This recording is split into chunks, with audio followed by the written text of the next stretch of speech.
Bergoyang lah. Nah.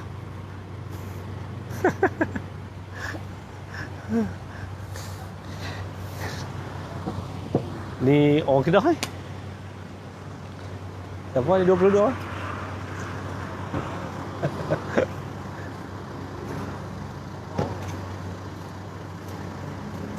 Main mana bos?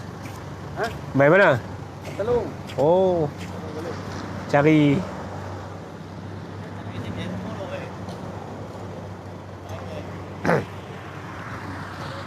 Okey. Boleh? Seorang. Ha? Dia seorang. Boleh eh? 3 orang. Bismillahirrahmanirrahim. Assalamualaikum warahmatullahi wabarakatuh. Salam sejahtera. Alhamdulillah, wassalatu wassalamu ala Rasulillah wa ala alihi wa sahbihi wa man tabi'ahu wa nasarahu wa walah wa ba'd.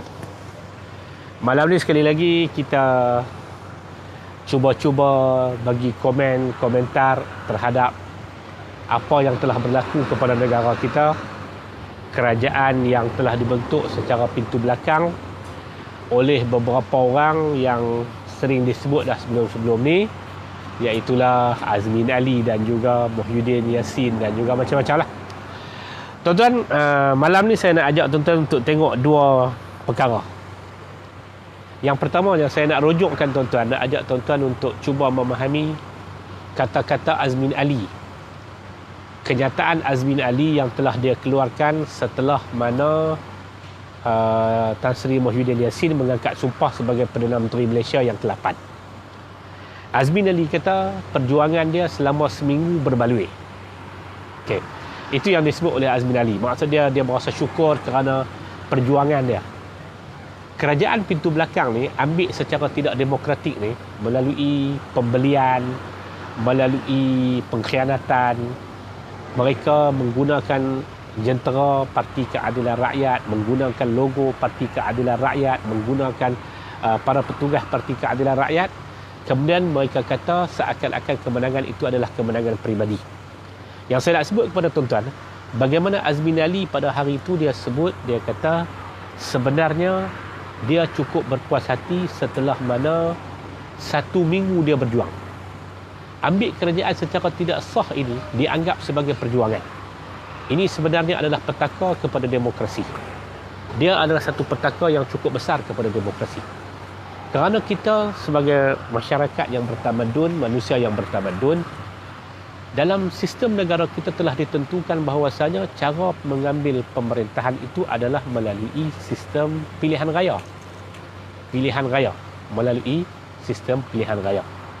Tiba-tiba dan orang yang mempercayai pilihan raya, daripada pelbagai yang mempercayai sistem demokrasi, yang mempercayai perjalanan pilihan raya, daripada pelbagai latar belakang agama, daripada pelbagai latar belakang masyarakat ataupun bangsa dan sebagainya, mereka ini semua berada di atas satu titik, iaitulah untuk sama-sama membentuk kerajaan melalui hak mereka sebagai rakyat Malaysia. Sebagai hak demokrasi mereka sebagai rakyat Malaysia, mereka turun untuk sama-sama mengundi.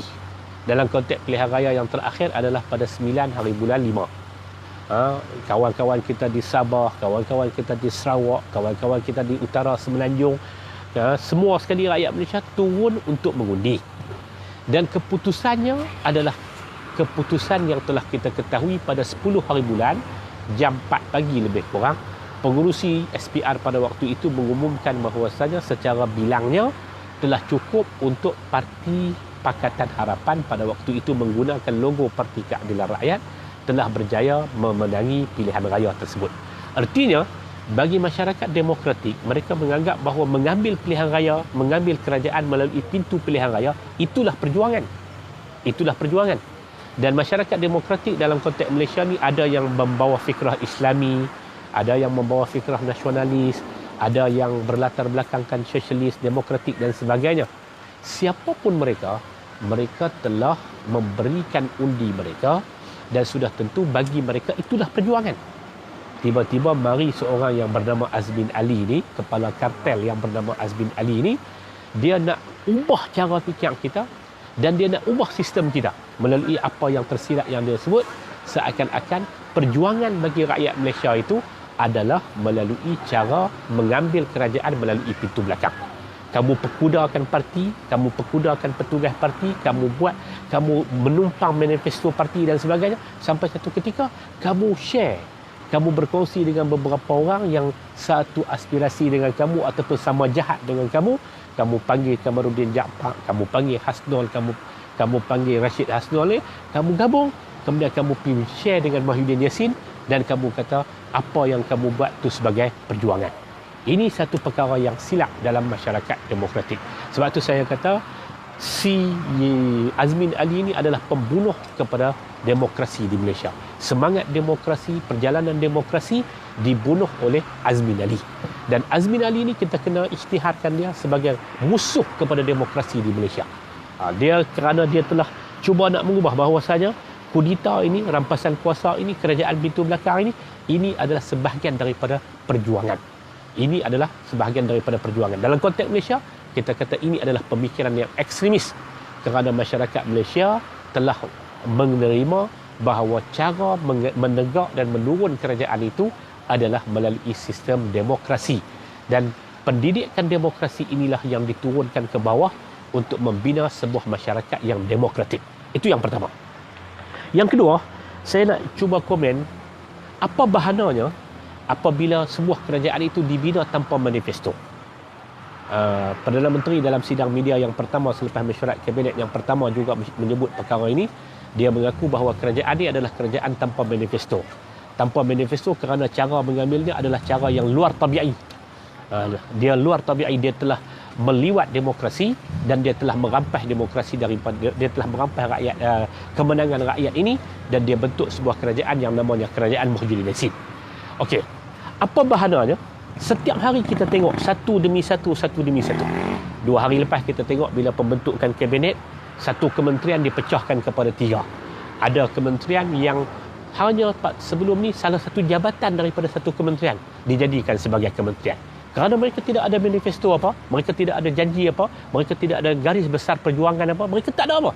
Semata-mata manifesto mereka ataupun hasrat mereka bersama itu satu, iaitu mereka nak bina sebuah kerajaan tanpa DAP. Tuan-tuan sekalian, hari ini timbul pula, dan dia akan timbul setiap hari. Saya tak tahu sampai bila, boleh jadi sampai 18 bulan 5 dan mereka akan menghadapi undi tidak percaya ataupun dia akan berlalu tak lama, dan ia satu benda yang tak baik untuk masyarakat kita. Apa dia? Hari ini timbul pula. Kerana dia dibina dengan tanpa ada manifesto. Hari ini Datuk Cik Lah daripada Kelantan, Cik Abdullah Maknawi, Datuk Cik Lah, Timbalan Menteri Pertanian dan Industri Makanan, hari ini dia buat pula satu kenyataan. Dia kata pernah ada orang pergi jumpa dia mencadangkan, bagi tahu kata hasil daripada eksperimen di Jepun, ada satu orang boleh lembu ternakan boleh jadi tambah kualiti dan sebagainya melalui pendengaran muzik.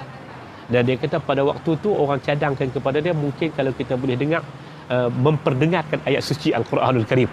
Cik Lah, dia tak ada manifesto apa. Jadi dia boleh cakap, dia boleh beraban, dia boleh, semua orang boleh di kalangan menteri ni. Setiap hari kita akan tengok, setiap hari kita akan tengok cadangan-cadangan yang pelik macam ni. Tuan-tuan, yang pertama, Quran ni Allah Ta'ala turun bukan untuk binatang. Allah Ta'ala turun untuk manusia.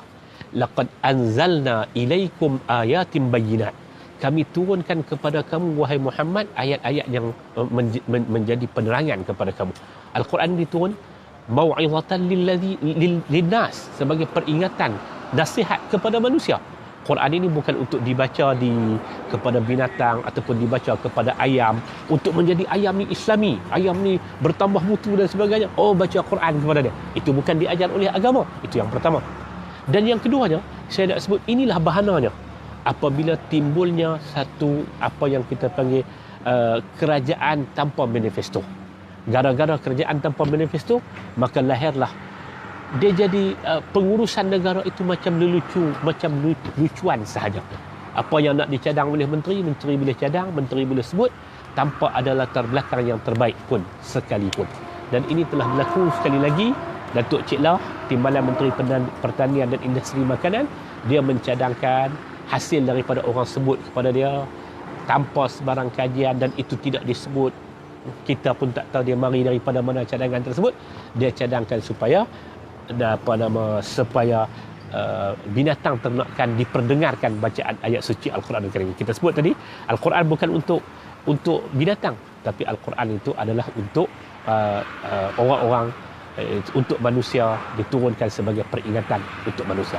Dan kita akan tengok seterusnya, minggu depan, esok, minggu depan sekali lagi, dan sampai 18 bulan 5 kita rasa dia akan mula keluar lagi cadangan-cadangan pelik daripada menteri, gara-gara kerajaan ini dirompak dan gara-gara kerajaan ini diambil tanpa mengikut sistem yang sebenarnya.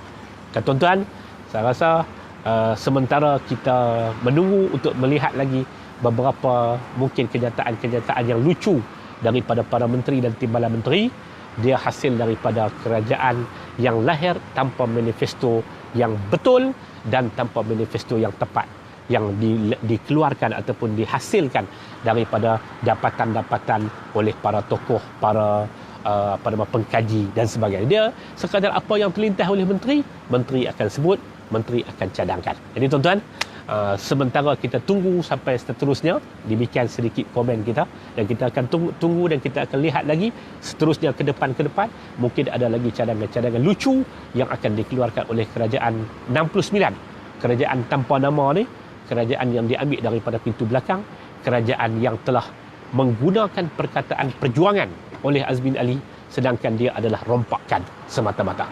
Mudah-mudahan kita semua dapat hidup dalam keadaan yang damai, dan mudah-mudahan kita semua ada kesedaran untuk kalau tidak 18 hari bulan 5, pada pilihan raya yang akan datang, bila pun dia berlaku, rakyat sekali lagi akan mengajar para pengkhianat ini, Azmin Ali, Rashid Hasnul, Kamaruddin Jaafar, Mahyudin Yassin, nama-nama ini akan diajar sekali lagi dalam pilihan raya yang akan datang. InsyaAllah, selamat meneruskan kehidupan, berada bersama-sama dalam Malaysia yang makmur insya-Allah, dan kemakmuran ini hanya akan berlaku apabila kita berada dan berpaksi di atas sistem yang tepat. InsyaAllah. Wassalamualaikum warahmatullahi wabarakatuh.